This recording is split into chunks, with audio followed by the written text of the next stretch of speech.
Welcome to Vision JRF. My name is Mohammad Sadiq. Logical reasoning का जो है पार्ट 3 हम डिस्कस कर रहे हैं, जिसके अंदर जो है हम पीवाई की उस दिसंबर 2024 के क्वेश्चन को डिस्कस करेंगे। और इसके अंदर वही सारे कंसेप्चुअल क्वेश्चन हम डिस्कस कर रहे हैं जो आपके एग्जाम में आने की फुल संभावना है। आपका जो एग्जाम दिसंबर 2025 के अंदर होने वाला है, तो ये सीरीज जो है आपके लिए काफ़ी हेल्पफुल होने वाली है।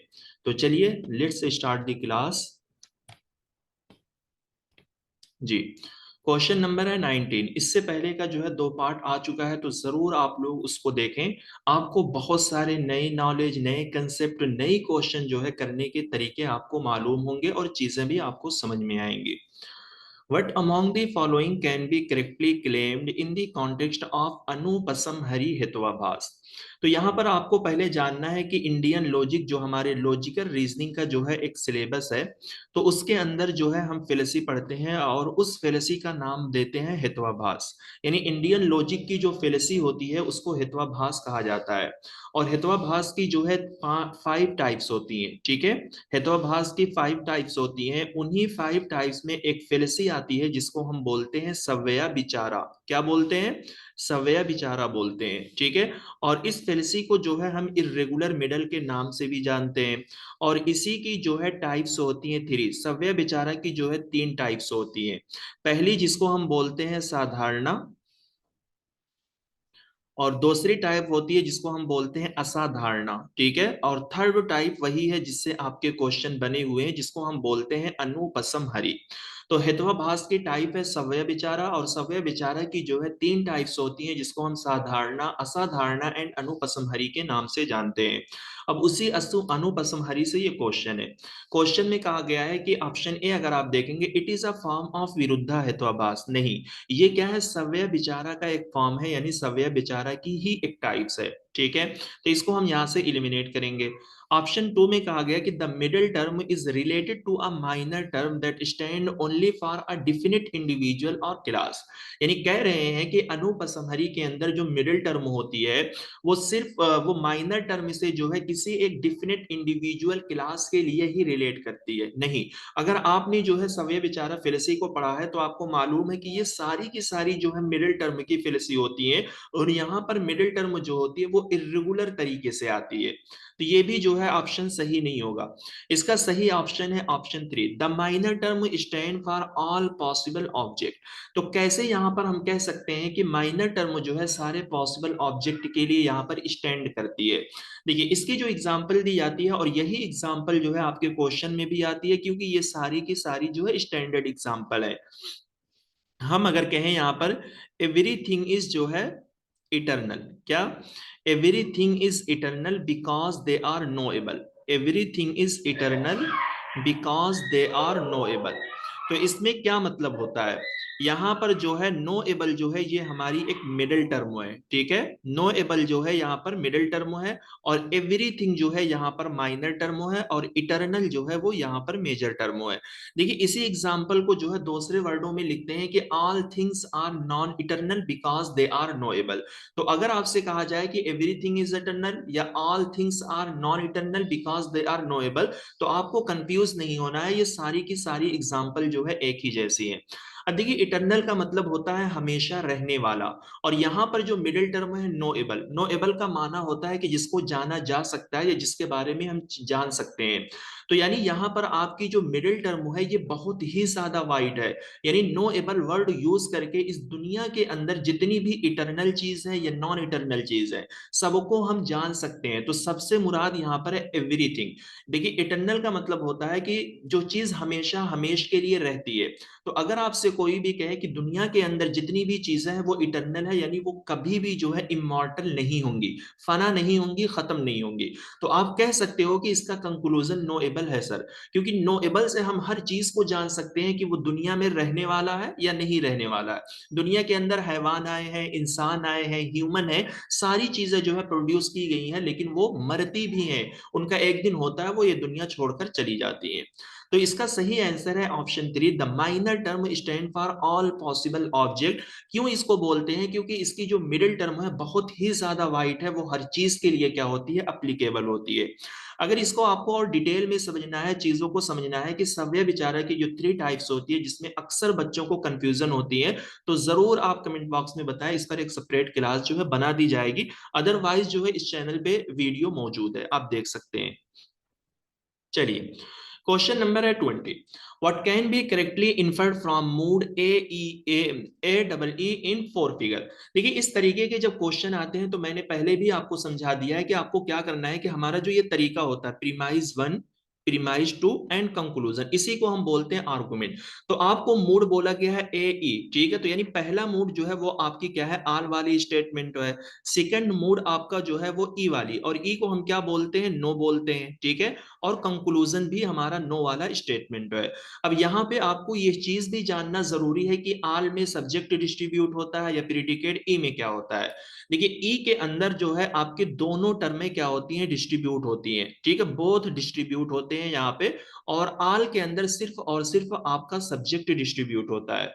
अब यहाँ पर फिगर 4 की बात की गई है, तो फिगर 4 की जो शेप होती है वो ऐसी होती है, यानी प्रीमाइज 1 का जो प्रीडिकेट है, ठीक है, वो यहाँ पे क्या होगा, मतलब मेजर प्रीमाइज के अंदर आएगा, और प्रीमाइज 2 का जो सब्जेक्ट है वो यहाँ पे क्या बनेगा, आपका मिडिल टर्म बनेगा। तो चलिए इसके अकॉर्डिंग हम ऑप्शन को देखते हैं। इसमें कहा गया conclusion distributes none of its term, यानी कंक्लूजन की कोई भी टर्म डिस्ट्रीब्यूट नहीं है, ये गलत है, क्योंकि ई वाली जो टर्म होती है सब्जेक्ट एंड प्रीडिकेट यहाँ पर बोथ डिस्ट्रीब्यूट होते हैं। The middle term is distributed in both premise, ठीक है। तो यहां पर भी क्या है, ये स्टेटमेंट गलत है, क्योंकि आपको मालूम है कि जो मिडिल टर्म यहाँ पे बन रही है वो प्रीमाइज 1 का प्रीडिकेट है, और प्रीमाइज 1 जो है आल वाली स्टेटमेंट है, तो आल का सिर्फ और सिर्फ जो है सब्जेक्ट डिस्ट्रीब्यूट होता है, इस वजह से बोथ प्रीमाइज यहाँ पे नहीं आएंगी। इसमें कहा गया कि ये माइनर फेलेसी है, तो ये भी गलत है, क्योंकि माइनर फेलेसी नहीं हो सकती। फेलेसी तब होगी अगर कंक्लूजन में हमारी माइनर टर्म डिस्ट्रीब्यूट है, तो वो प्रीमाइस, माइनर प्रीमाइस के अंदर भी डिस्ट्रीब्यूट होनी चाहिए, ठीक है। तो यहां पर जो है सेकंड स्टेटमेंट आपका ई है, और उसके अंदर आपका माइनर प्रीमाइस जो है डिस्ट्रीब्यूट है, इस वजह से यहां पर भी फेलेसी नहीं है। So option 4 is the correct answer. यानी middle term appear as a predicate in the major premise. तो मेजर प्रीमाइस क्या होता है, आपका प्रीमाइस 1 होता है, और उसका जो प्रीडिकेट है वो क्या बन रहा है, आपका मिडिल टर्म बन रहा है, ठीक है। उम्मीद करता हूं कि क्वेश्चन आपको समझ में आएंगे, कराने का तरीका आपको समझ में आएगा, चीजें आपको क्लियर होंगी कि इन तरीके के क्वेश्चन को हम कैसे कर सकते हैं। चलिए, one other question, question number है 21। Identify the correct claim in the context of mood A I in the second figure, ठीक है। तो आपको क्या करना है, प्रीमाइज 1 बना लीजिए, प्रीमाइज 2 बना लीजिए, एंड कंक्लूजन बना लीजिए। देखिए, जब ये सारी चीजें आप कर लोगे ना, आप प्रैक्टिस कर लोगे, तो खुद ब खुद आप जहन में इसको कर सकते हो, लिखने की जरूरत नहीं है, ये मैं आपको समझाने के लिए बोल रहा हूं, ठीक है। तो प्रीमाइज 1 हमारा आ ए है, जिसको हम आल से डिनोट करते हैं।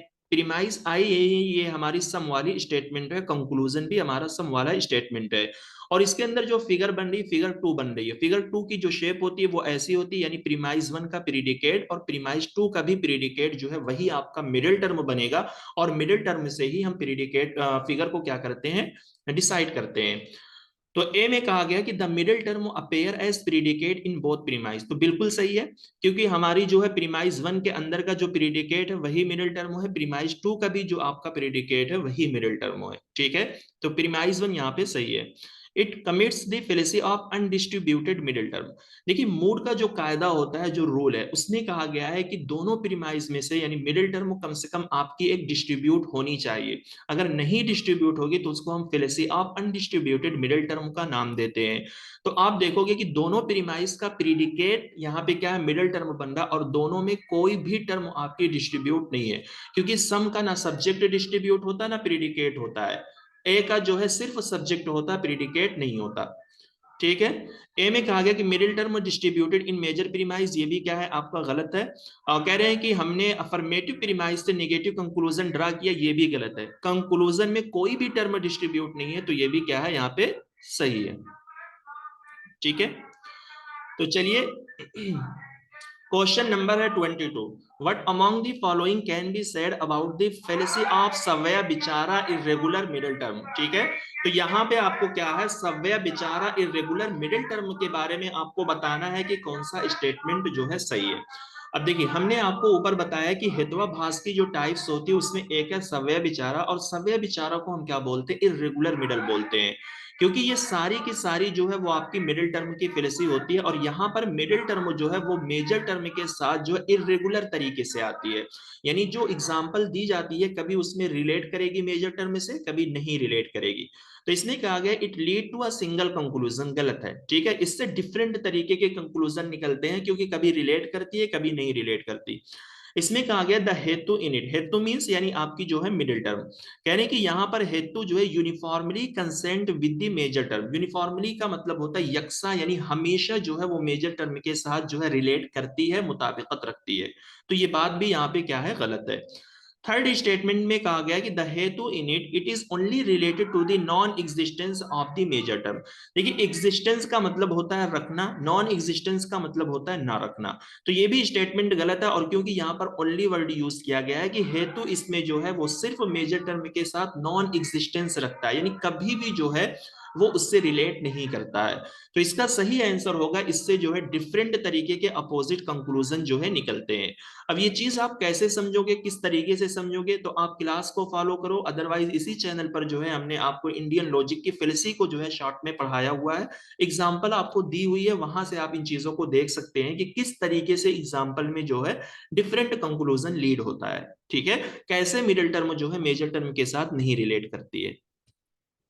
चलिए, one last question, question number है 23।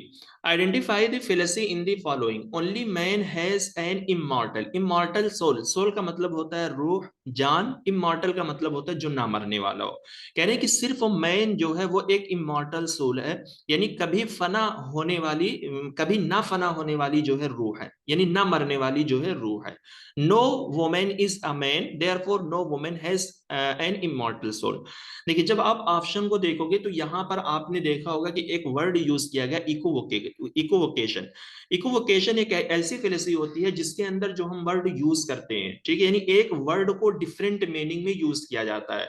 तो इसमें आपको जो वर्ड देखना है, जो डिफरेंट मीनिंग के लिए यूज होता है, वो कैसे आप देखोगे, कंक्लूजन को छोड़कर प्रीमाइज 1 का वर्ड आपको देखना एंड प्रीमाइज 2 का वर्ड आपको देखना है। तो इसमें कोई एक ऐसा वर्ड आपको जरूर मिलेगा जो अलग मीनिंग के लिए यूज किया गया है, यानी दो माना के लिए वो यूज किया गया है। तो इसमें क्या है, यहां पर पहला मेन वर्ड जो यूज किया गया है ये ह्यूमन बीइंग के तौर पे यूज किया गया है, ठीक है। और सेकंड वाला जो मेन वर्ड यूज किया गया है ये ओनली जो है मेल पे दलालत करता है, यानी ये मेल के लिए यूज किया गया है।